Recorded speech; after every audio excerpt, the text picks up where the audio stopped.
Begitu keluar, suasana di luar kamar terasa lengang. Tidak ada lagi ketukan di pintu, tak ada tanda siapapun yang tadi mengusik keheningan mereka. Hingga akhirnya mereka memasuki ruang tengah, di mana semua anggota keluarga telah berkumpul. Tatapan-tatapan itu membuat langkah Azarin sedikit ragu, terutama ketika Davian dengan cepat melontarkan godaan. Pengantin baru ini hebat, ya. Pintu diketuk berkali-kali tapi tetap gak dibuka. Azarin menundukkan wajah, merasa malu. Sementara Din hanya melirik adiknya sekilas sebelum 13. Bertanya dengan nada datar, siapa yang mengetuk? Davian terkekeh. Mbak Alea. Alina tiba-tiba nangis nyari Mbak Asa. Alis Din sedikit terangkat, ada keanehan yang berputar di benaknya.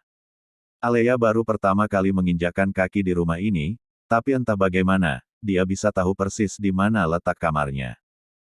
Namun, Din memilih menekan rasa ingin tahunya, tidak ingin memperpanjang hal yang belum tentu penting. Kini, pandangannya beralih pada Alina yang sedang duduk manis dalam pangkuan Alea, asyik bermain dengan bonekanya. Seulas perasaan tak enak menyelinap di dada Azarin. Tanpa berpikir panjang, dia segera menghampiri putrinya, lalu mengangkat Alina ke dalam dekapannya, seolah ingin menebus kelalaian barusan. Din yang menyadari itu lantas menepuk tempat di sebelahnya. Duduklah di sini, sayang, ucapnya lembut. Azarin menurut, duduk di sampingnya sambil terus memeluk Alina. Sesekali ia mencium ubun-ubun gadis kecil itu dengan penuh rasa bersalah. Maafkan Bunda, iya. Malam ini Bunda akan tidur sama Alina yang cantik ini, ucap Azarin.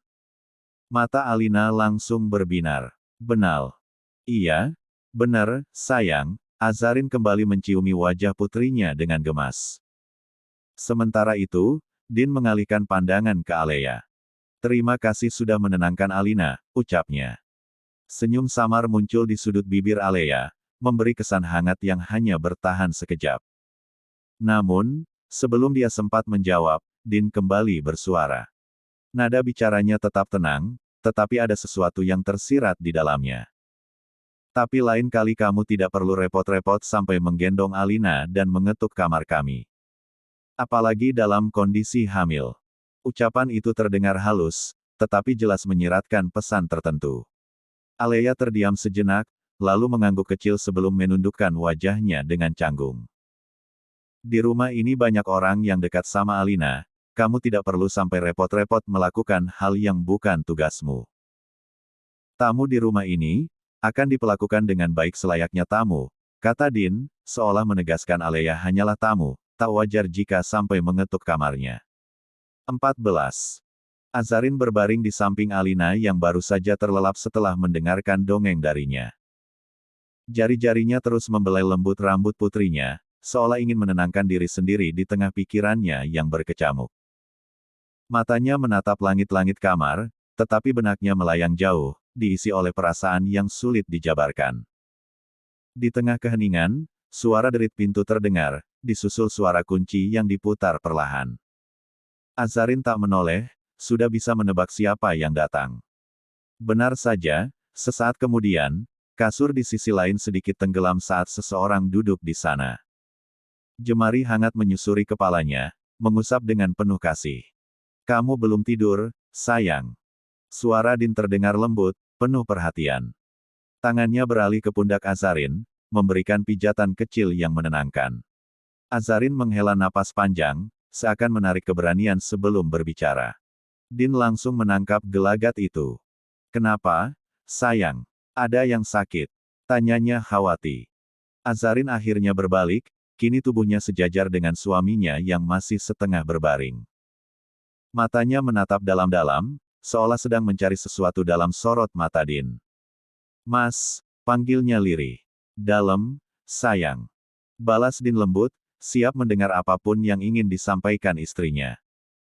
Azarin menggigit bibirnya sejenak, lalu akhirnya mengungkapkan isi hatinya. Boleh gak besok kita bawa Alina juga? Aku ingin dia ikut, suaranya terdengar penuh harap, seperti seorang anak kecil yang meminta sesuatu dengan tulus. Din terdiam sesaat, tetapi tangannya tetap mengusap kepala istrinya, mencoba menyalurkan ketenangan. Aku gak mau Alina kehilangan kita, Mas, bukankah tujuan kita menikah juga demi Alina? Bukan cuma untuk kita berdua. Lanjutnya, suaranya semakin melembut, namun begitu menusuk ke hati. Din tak langsung menjawab.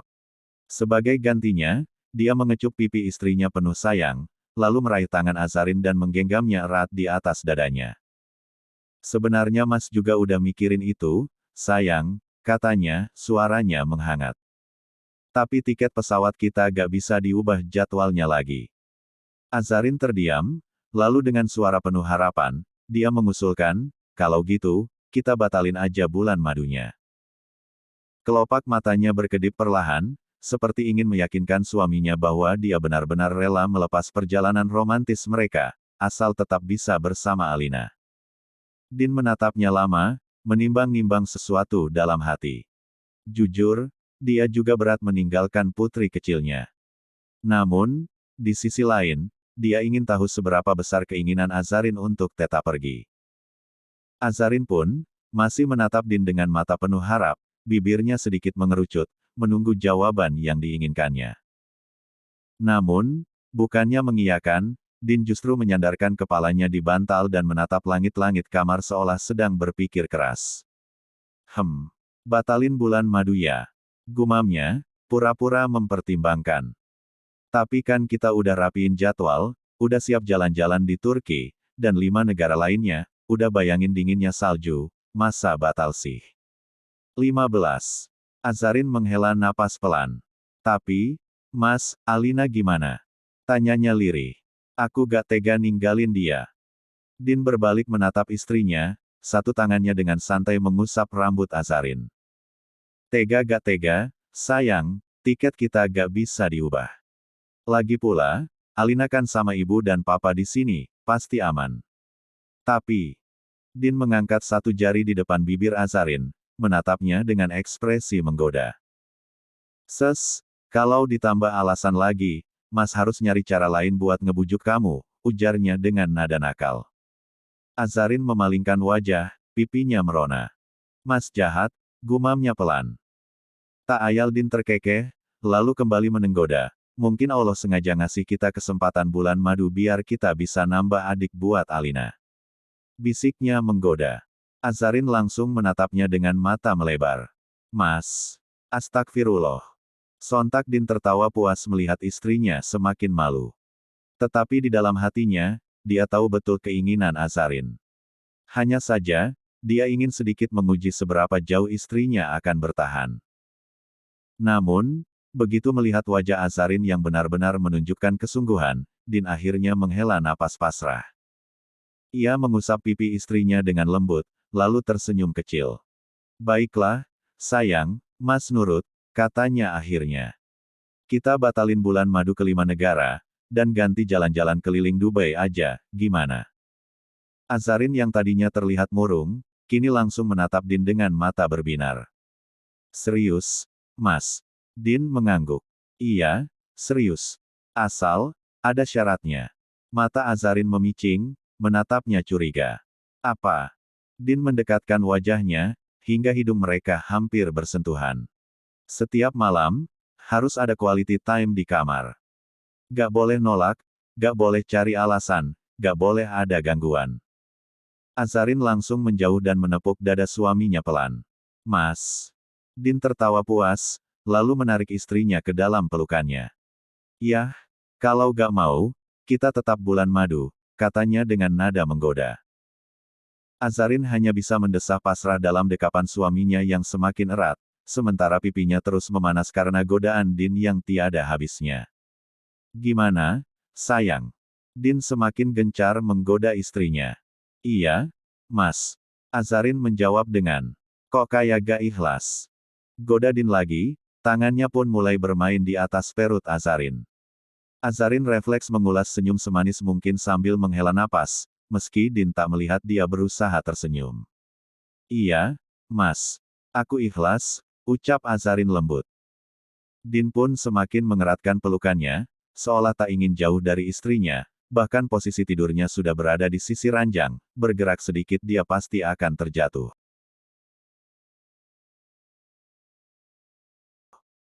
Mas, lepasin. Nanti Alina bangun, protes Azarin seraya berusaha melepaskan lilitan tangan Din di perutnya. Tidurnya jangan di sini, samping kanan aja. Maunya di sini, sama istriku. Kalau tidurnya jauhan, aku bakalan rindu, bisik Din sambil memejamkan mata. 16. Nanti jatuh ke bawah, Mas.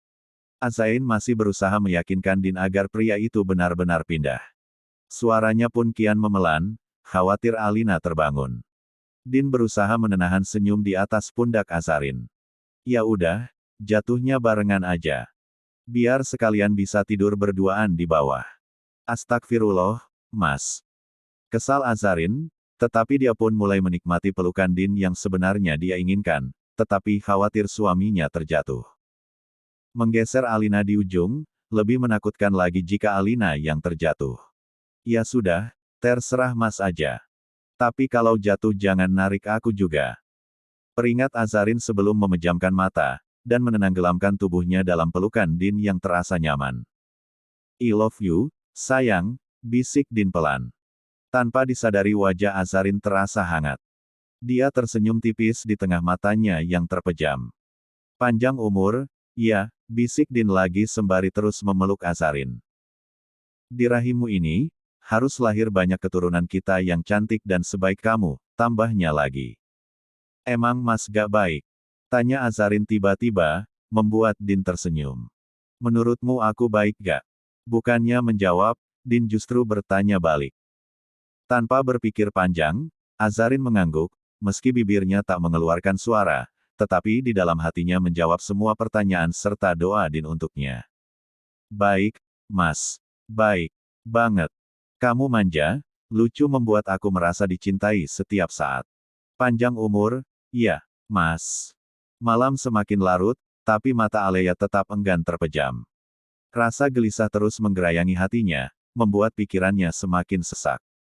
Tanpa berpikir panjang, dia bangkit dari tempat tidur, meraih jaket tebalnya, dan hijab instan lalu melangkah keluar. Udara malam di Dubai terasa menusuk, namun itu lebih baik daripada terus berbaring dalam kegelisahan. Taman luas di kediaman orang tua Din terlihat begitu syahdu, diterangi lampu-lampu temaram yang membentuk cahaya lembut di antara dedaunan. Aroma bunga yang semerbak terbawa angin malam, memberikan ketenangan yang justru terasa ironis bagi hatinya yang bergejolak. Alea melangkah perlahan, lalu duduk di salah satu bangku taman. Matanya menatap langit yang bertabur bintang. Cahaya bulan menggantung anggun di sana, memancarkan ketenangan yang terasa begitu jauh dari hatinya saat ini. Dia menghela napas panjang, lalu tersenyum getir. Kenapa Tuhan begitu mudah menghadiahi kebahagiaan untuk Azarin? Pertanyaan itu berputar di kepalanya. Kenapa bukan aku yang berada di posisinya? Kenapa bukan aku yang disayangi dan dimanjakan oleh seorang pria seperti Din? Jemarinya mengepal di atas pangkuan. Dadanya terasa sesak, seakan ada yang meremas begitu erat hingga sulit bernapas.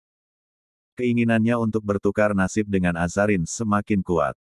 Rasa iri yang awalnya hanya bisikan halus di sudut hati, kini menjelma menjadi bara yang menyala-nyala. Bintang-bintang yang tadi terlihat berkilauan kini terasa mengabur. Alea mengedipkan mata, baru menyadari bahwa air mata telah menggenang, siap jatuh kapan saja. Dia tak lagi berusaha menahan. Biarlah. Biarlah perasaannya tumpah bersama malam. Air mata mulai menetes perlahan, membasahi pipinya yang diterpa dinginnya angin malam. Dia membiarkan dirinya larut dalam kesedihan yang selama ini dia pendam. Jika orang lain melihatnya, mungkin 17.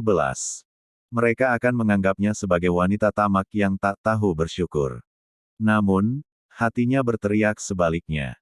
Aku hanya ingin dicintai. Aku hanya ingin merasakan kebahagiaan yang sama seperti Azarin. Apakah itu salah?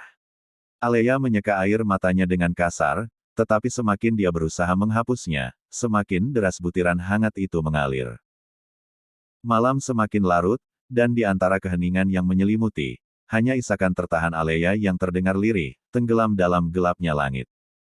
Dingin malam pun semakin merayap pelan, menusuk hingga ke tulang. Alea masih terduduk di bangku taman, membiarkan angin membelai wajahnya yang sembab. Pikirannya melayang jauh, mengembara. Tiba-tiba, dentingan notifikasi ponsel memecah keheningan. Alea buru-buru mengusap air matanya, merogoh saku jaketnya dengan tangan gemetar.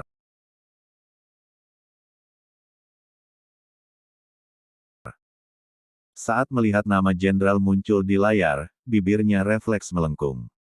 Ada kehangatan yang menyeruak di hatinya, harapan yang diam-diam dia pupuk kembali tumbuh. Jika melihat waktu saat ini, itu artinya di Indonesia pukul 6 pagi, sementara di Dubai, baru jam 3 pagi. Namun, kebahagiaan itu hanya sesaat. Senyum di wajahnya perlahan memudar ketika matanya menangkap isi pesan yang terpampang jelas di layar. Sidang perceraian digelar hari ini. Jangan lupa hadir. Pesan itu dari jenderal, bukan seperti yang dia harapkan. Alea tertegun, jemarinya melemah, dan ponsel di tangannya terlepas begitu saja, jatuh ke pangkuannya. Dunia di sekelilingnya seolah berhenti berputar, menyisakan perasaan kosong yang menyiksa. Jadi, ini alasan jenderal menghubunginya. Bukan karena ingin kembali, bukan karena masih mencintainya, melainkan hanya untuk mengingatkan bahwa semuanya benar-benar akan berakhir. Alea menggeleng pelan, menahan napas yang terasa menyakitkan di dadanya. Dia ingin menyangkal kenyataan, ingin percaya bahwa masih ada kesempatan untuk kembali, tetapi nyatanya takdir berkata lain. Air mata yang tadi sempat reda, kini kembali menggenang. Dia menekan dadanya yang terasa sesak, membiarkan tangisnya pecah di tengah sunyinya malam. Sesakit inikah rasanya kehilangan? Sesakit inikah mencintai seseorang yang bahkan tak ingin lagi menoleh ke arahnya? Dia menengadah, membiarkan tangisannya pecah. Tubuhnya bergetar bukan karena dinginnya malam, melainkan karena tangisan yang ditahan agar tidak sampai membuat penjaga rumah terkejut. Setelah puas menangis, tangan Alea bergetar saat meraih ponselnya kembali. Napasnya masih tersendat, tetapi tekadnya sudah bulat. Ada sesuatu yang harus dia sampaikan, tentang nyawa kecil yang kini hidup di dalam dirinya. Dengan jemari dingin, dia mencari nama, Mas Jenderal, disertai emoji love dalam daftar kontaknya. Begitu menemukannya, dia menarik napas panjang sebelum akhirnya menekan tombol panggil. Sambungan berdering. Setiap detik terasa begitu lama, seperti menunggu vonis atas takdirnya sendiri. Lalu, suara itu akhirnya terdengar. Suara berat yang dulu pernah menjadi tempatnya pulang. Halo. Jenderal menjawab, datar, dingin, tanpa sedikit pun kehangatan yang pernah Alea rindukan. Alea berdehem pelan, mencoba menenangkan suaranya agar tak terdengar serak akibat tangis yang baru saja reda. Namun, sebelum dia sempat berbicara, suara lain terdengar dari seberang. 18. Suara seorang wanita. Suara yang dia kenal begitu baik. Kamu sudah yakin, Jen, Alea tidak masuk dalam daftar gaji, kan? Suara Bu Ramlah terdengar jelas, menusuk telinga dan hatinya sekaligus. Biar pengurusan perceraian kalian cepat selesai. Alea membeku. Napasnya tercekat di tenggorokan. Lalu, suara jenderal kembali terdengar. Namun, kali ini lebih dingin dari sebelumnya. Sudah, Bu. Lagian saya hanya menikah dengan Alea begitu saja, belum sempat melapor ke kantor. Kata-kata jenderal, begitu ringan. Dan Alea menyadari hal itu, sebab awal menikah, jenderal sudah dipecat, kini pria itu telah kembali menjadi anggota TNI, yang mana seharusnya pernikahan mereka bisa dilaporkan ke kantor. Namun, dari suara jenderal seolah menegaskan dia tak layak menjadi ibu persit. Baguslah, Bu Ramlah menimpali. Ibu tidak ingin keluarga mereka menikmati hasilmu lagi. Darah di wajah Alea surut seketika. Tangannya mencengkeram ponsel erat-erat, tetapi kekuatannya menghilang. Matanya membulat, dadanya sesak, seolah ada ribuan duri yang menancap di hatinya. Dia tidak lagi ingin mendengar lebih jauh. Dengan tangan gemetar, dia segera memutus sambungan telepon. Ponsel itu terjatuh dari tangannya, seperti harapannya yang kini hancur berkeping-keping. Alea menutup mulutnya, menahan isakan yang kembali pecah. Tubuhnya bergetar hebat, bahunya naik, turun. Begitu saja. Itukah dirinya di mata jenderal? Sebuah pernikahan yang tidak cukup berarti bahkan untuk diakui. Tangisnya pecah tanpa bisa dibendung lagi. Di tengah isak tangis Alea, pesan kembali masuk. Pandangannya masih buram, tetapi dia berusaha menatap pesan tersebut yang lain dari jenderal. Sekali lagi saya ingatkan jangan lupa datang, katakan berapa nafkah idah yang kamu minta. Saya akan penuhi. Anggap saja sebagai ucapan terima kasih. Merawatku saat saya sakit.